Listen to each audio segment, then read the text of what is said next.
é uma vitória que passa muito, não só pela competitividade da Ferrari, não só pela eficiência da Ferrari em Barcelona, que também foi demonstrada em Mônaco. A Ferrari entra em Mônaco como uma das favoritas, acabou levando o Antonelli, que fez um sábado espetacular, protagonizou um bom ritmo de corrida, mas enfim, além da consistência da Ferrari, além da competitividade, tem também muito do psicológico. É um Hamilton adaptado ao novo regulamento e é um Hamilton que vem conversando muito bem com o seu novo engenheiro de corrida, né, com Carlos Sainz, o que não aconteceu no ano passado com o Ricardo Adame. Então isso favorece bastante, né, no desempenho do piloto. Duas coisas que eu acho importante colocar aqui, tá? Primeiro, que Barcelona é um circuito, na minha opinião, que mais demanda do carro o ano inteiro. É um circuito com retas longas, curvas de alta, curvas de baixa, um asfalto que destrói o pneu, ao mesmo tempo que esse mesmo conceito acaba exigindo demais o pneu. Então, é um circuito que você ter um carro equilibrado é mais importante que você ter um motor forte, mesmo com a reta longa. E é exatamente o caso da Ferrari. É até engraçado que a Ferrari ano passado tinha o motor melhor da Fórmula 1 e tinha um carro que não andava. Agora tem um carro que anda e um motor que não é forte. Parece que a Ferrari gosta de acertar nas horas erradas. Mas é importante colocar isso, que isso ele souber aproveitar da melhor forma, tá? E aí você fala do Hamilton. Cara, eu sou muito reticente em culpar o Ricardo Adame. Porque aconteceu uma coisa ano passado no GP do Miami, eu sempre lembro esse episódio, que é ano retrasado, na verdade. Eu estava vendo essa corrida ano passado. Era o GP do Miami, eu estava voltando de trem para casa, e aí eu vi uma cena que eu estava na Estação da Luz, eu fiquei revoltado. Que foi o seguinte, o Lewis perguntou, Ricardo, vamos parar ou não vamos? Aí ele falou assim, pera um pouquinho. Eu fiz aquela cara de boto de interrogação. Pera um pouquinho, por quê, caramba? Aí depois eu descobri que ele foi pedir autorização de alguém de cima para perguntar se ele podia parar ou não. Caramba! Ele tem que ficar o engenheiro que deveria estar mandando no trem de corrida do Hamilton, tendo que perguntar para alguém de cima o que ele pode fazer ou não. Desculpa, tá errado. Tá errado. E isso eu senti tanto com o Hamilton quanto com o Leclerc. A diferença é que todo mundo expôs muito o Adame, mas não expôs tanto o engenheiro do Leclerc, tanto que ele continua lá. Então, eu acho que aí não é uma questão do cara ser bom ou ruim. É uma questão do cara lidar com a situação de ter que ficar perguntando toda hora lá em cima. Eu acho que o Adame não soube lidar com a situação de ter que ficar pedindo permissão, já que esse engenheiro talvez esteja tendo essa permissão, lidando bem com essa ideia de ficar perguntando. Eu, particularmente, acho isso muito errado. Eu acho que o Ricardo Adame tinha razão, entendeu? Mas eu acho que, por causa disso, ele tem se adaptado melhor ao Hamilton. Por essa situação de lidar melhor do fato dele ter que responder a alguém acima. O que eu jamais admitiria como engenheiro de corridas. Eu tô cuidando do meu piloto, eu tô pensando no meu piloto. Entendeu? A não ser uma condição de estar disputando o título, um está e outro não. É uma outra situação. Mas naquela condição do campeonato, isso deveria ter acontecido. É isso que eu confesso que me irritou. E eu acho que o Adame acabou sendo mal olhado por todo mundo por esse detalhe. Mas não é porque ele é ruim, é porque ele não soube lidar com essa situação de ter que pedir permissão.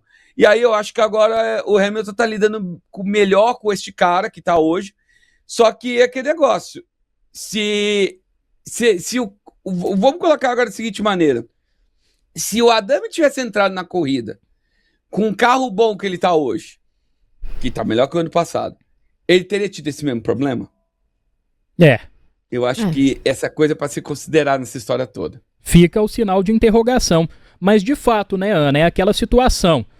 Você tendo um carro competitivo e você tendo um engenheiro que é mais integrado ao piloto, e é o que o Arcuri diz também, que tem um discurso mais firme, que exerce a sua função de fato de engenheiro de corrida, fica mais fácil, né? Fica mais tranquilo. O piloto acaba confiando mais no seu engenheiro, o engenheiro acaba confiando mais no seu piloto, e gera aquela parceria, né? É o piloto tendo a sensibilidade no volante, no cockpit, é o engenheiro bolando as estratégias mais eficientes de corrida, então tudo fica mais fácil, né? Não, com certeza. Eu acho que essa questão, né, essa harmonia entre o engenheiro e o piloto tem que funcionar, porque senão vai acontecer o que aconteceu, né, o ano passado.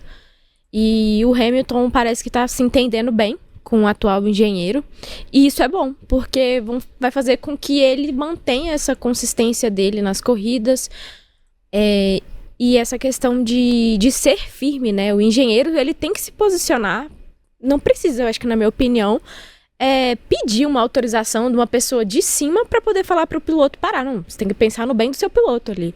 É a mesma coisa com a gente, né? Quando a gente sabe de uma informação aqui, a gente tem que bancar a informação e passa pra cima e não precisa ficar pedindo. A gente banca a informação e é isso. Tem que bancar o que tá ali na hora. E eu acho que é isso que é importante. Bancar o piloto, tá junto com eles, entender também os problemas que ele tá sentindo com o carro pra poder tentar resolver e ter corridas melhores pra que o Hamilton também fique feliz. Exatamente. E essa autonomia que a Ferrari vem dando pro Hamilton também em relação a feedback de carro. E com base nisso, Arcuri, eu queria perguntar para você a respeito do uso do simulador, né? Existe essa velha máxima de que o Hamilton não é um adepto do simulador. Nas últimas corridas ele foi mais na base do feeling. Em Mônaco dispensou o uso. Em Barcelona fez algumas correções, mas também foi mais na base do feeling de piloto. Como que você avalia esse uso do simulador por parte de Lewis Hamilton e se de fato, na época do efeito solo, né, até ano passado, se isso foi determinante para um desempenho ruim? Cara, eu acho, uma coisa que eu aprendi sobre pilotos e simuladores é que cada um sabe trabalhar na sua geração. O Lewis Hamilton é um cara que, pasmem, ele é um moda antiga. Tá? Então ele é um cara que não viveu para estar nesse mundo dos simuladores. O Kimi Raikkonen também não gostava e andava bem, entendeu? Então tem gente que prefere, que se dá melhor com essa história do feeling do que andar no simulador, que por mais que ele seja perto do real, ele ainda lhe falta alguns detalhes que você sente no corpo, e eu digo isso porque eu sinto essa falta. Eu uso muito simulador para tentar entender a pista e passar nos meus comentários. Mas se eu for andar com o carro, eu não consigo sentir o carro saindo de traseira. Porque eu não sei, porque eu sou da época que sente nos quadris. Entendeu? Eu aprendi dirigindo isso. E os pilotos à moda antiga sentem essa ideia. Tem gente que consegue entender na mão o que deveria sentir nos quadris. Eu não consigo. Entendeu? O simulador ainda falta esse detalhe, então os à moda antiga costumam não gostar de usá-lo. Isso tá tudo bem. Se ele tá conseguindo tirar desempenho disso, beleza. Agora, os novos gostam de usar o simulador para aprender. E eles não estão errados também. É a maneira que eles têm de conseguir entender a pista, de se preparar para conseguir tirar o melhor deles, de já vir preparados. Inclusive a própria NASCAR tem pilotos de simuladores, que são pilotos real, que pilotam simuladores e preparam para os seus pilotos de suas marcas. Por exemplo, o Jack Hawksworth, que corre de Endurance, é o piloto de preparação de simuladores para todos os pilotos de Toyota. Entendeu? Então existe essa preparação de modo oficial, tá? E realmente de cada um. Os pilotos da moda antiga, eu entendo eles não usarem, tá? Até pelos motivos que eu comentei, mas é meio que uma coisa da geração mais jovem, tá? E é de cada um. Se você gosta, usa. Se não gosta, tudo bem também, contanto que você entregue o resultado lá. E o caso da Mercedes, o Matheus e a Aninha, é bom colocar isso de uma maneira muito clara, não foi uma falta de simulador, foi uma falta de carro, tá? Foi um carro que conseguiu o conceito errado, e que a Mercedes em nenhum momento conseguiu se reestruturar desse conceito errado, tá? É um outro problema, tá? Não tem a ver com o simulador ou não, tá? Essa questão ela acaba sendo muito pessoal, é o que o Arcuri disse.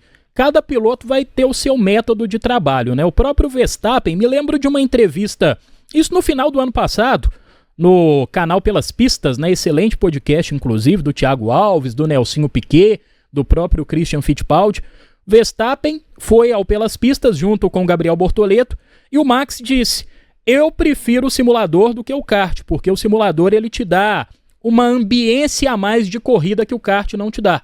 Né? O kart ele é mais como prática, como hobby, mas para trabalhar, para treino, pré-corrida e pós-corrida também, para ajuste técnico, ele prefere o simulador. Verstappen, a gente sabe, é um piloto mais novo do que o Hamilton, da atual geração, tem hábitos da velha escola, né? É um cara mais old school, mas em relação a métodos de pilotagem, a estilo de pilotagem, segue uma linha mais nova. Então isso é muito pessoal. Isso vai muito da geração também, né, Ana? Ah, com certeza. Eu nunca tive, né, a oportunidade de andar de kart e nem ali no simulador. Mas eu fico pensando nessa questão que, né, igual o kart é a porta de entrada para as outras categorias do automobilismo, mas que acho que tem uma diferença muito grande, né, do kart para o simulador. Então tem pilotos que realmente vão preferir mesmo estar ali no simulador, igual você falou, para entender ajustes técnicos. E eu tenho certeza que pós-corrida eles devem ficar ali horas e horas para tentar entender qual que foi o erro na corrida para não ter conseguido um ponto ou até mesmo não conseguir terminar a corrida. Acho que o kart, igual você falou, é uma coisa mais de diversão, tá ali para brincar, mas também é uma porta de entrada, né? Então acho que é muito isso também. Exatamente. Espero um dia ainda andar de kart.